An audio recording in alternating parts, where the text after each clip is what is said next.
பேசுறோம். என் பேர் நெகோமி. என் கணவருக்காக 5 மாசமா இந்த குன்னூர் ஹாஸ்பிட்டல்ல நாங்க இருக்கிறோம்.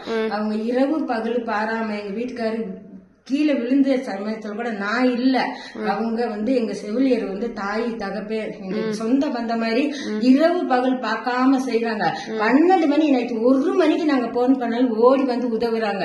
யாராருக்கோ சம்பளத்தை கூட்டி கொடுக்குறீங்கல்ல, எங்க செவிலியருக்கு கூட்டி கொடுங்க. அவங்கதான் எங்களுக்கு சொந்த பந்தம், அவங்களுக்கு கொடுங்க. 1 ரூபாய் சேர்த்தனா அவங்களுக்கு கொடுங்க, அது பிரயோஜனமா இருக்கும். ஒண்ணுமே இல்லாம சும்மா தூங்கி விழுவுறவங்களுக்கு சம்பளத்தை வாரி வாரி கொடுக்குறீங்க. செவிலியருக்கு கொடுங்க. ஒரு டாக்டர் நர்ஸ் எங்க உயிரை காப்பாத்துறவங்க, அவங்க கடவுளுக்கு 2வது அவங்க இருக்கிறாங்க, அந்த இடத்துல அவங்க இருக்காங்க, அவங்களுக்கு கொடுங்க. அவங்க நல்லா இருந்தா குடும்பமே எல்லாரும் நல்லா இருக்க முடியும். ஒரு செவிலியர் நல்லா இருந்தா 10 குடும்பம் நல்லா இருக்க முடியும்.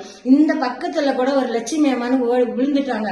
8 மணி நைட்டு அவங்க ஓடி வந்தாங்க. எங்க நர்ஸ் அவங்க ஒன்னும் பார்க்காம தூக்குறாங்க. அவங்க தென்னேறி தூக்கி போட்டு அந்த நிமிஷமே ஊட்டிக்கு அனுப்பிச்சுட்டு அவங்க உயிரை கூட பார்க்காம அவங்க செய்யறாங்கன்னா, இப்ப செவிலியர் எப்பேற்பட்ட இடத்துல அவங்களுக்கு வைக்கணும். அவங்கள நம்ம மதிக்கணும். மதிக்க முதல் தெரியணும். அவங்களுக்கு நல்ல புத்தி ஞானம் அறிவு உள்ளவங்க செவிலியருக்கு முதலிடம் கொடுங்க, அப்புறம் மற்றவங்களுக்கு கொடுப்பீங்க. ரயில்வே ட்ராக்ல உட்காந்துருக்கான், தூங்கி விழுகுறான், அவனுக்கு சம்பளத்தை கொடுக்குறீங்க. எவனுக்கோ சம்பளத்தை ஏத்துறீங்கல்ல, செவிலியருக்கு கொடுங்க. அப்ப நீங்க நாடே நல்லா இருக்கும். அவங்களுக்கு கொடுங்க, அவங்க சம்பளத்தை உயர்த்துக்கு. பாவம் இல்ல, அவங்க இரவு பகல் பார்க்காம எப்படி அவங்க அப்படியே அசிங்கம் இருக்கும். எங்களுக்கு யூரின் போயிட்டு இருக்கு, அதெல்லாம் பார்க்காம எடுத்துடுவாங்கல்ல. கை குளோஸ் போடுறது இல்ல, வாய்க்கு மாஸ்க் போடுறது இல்ல.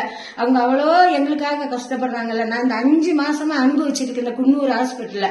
அவங்க எவ்வளவு கஷ்டப்படுறாங்க அப்படின்னு நான் மனப்பூர்வமா அவங்களோட நின்னு பாக்குறதுனால எனக்கு அது புரியுது.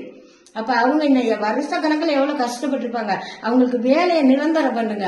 வேலை கொடுக்கும் போது அவங்க பாலியல் வன்கொடுமை நிறைய பண்றாங்க. ஒரு பெண் தனியா இருக்க முடியல, நம்பி எவ்வளவு கஷ்டப்பட்டு தாய் தாப்ப பணமும் நகையும் செலவழிச்சு நம்பி அவங்கள படிக்க வச்சு அனுப்புனா அங்க அவங்களுக்கு உயிருக்கு உத்தரவாதம் இல்ல. யார் யாருக்கோ உயிருக்கு உத்தரவாதம் கொடுக்குறீங்க. அந்த படம் இந்த படங்கிறீங்க. இவங்களுக்கு கொடுங்க படைய, அவங்களுக்கு பாதுகாப்பு கொடுங்க. நாட்டுல முதலமைச்சர் ஐயாவே ஸ்டாலினுக்கு நான் அறிவிக்கிறேன்.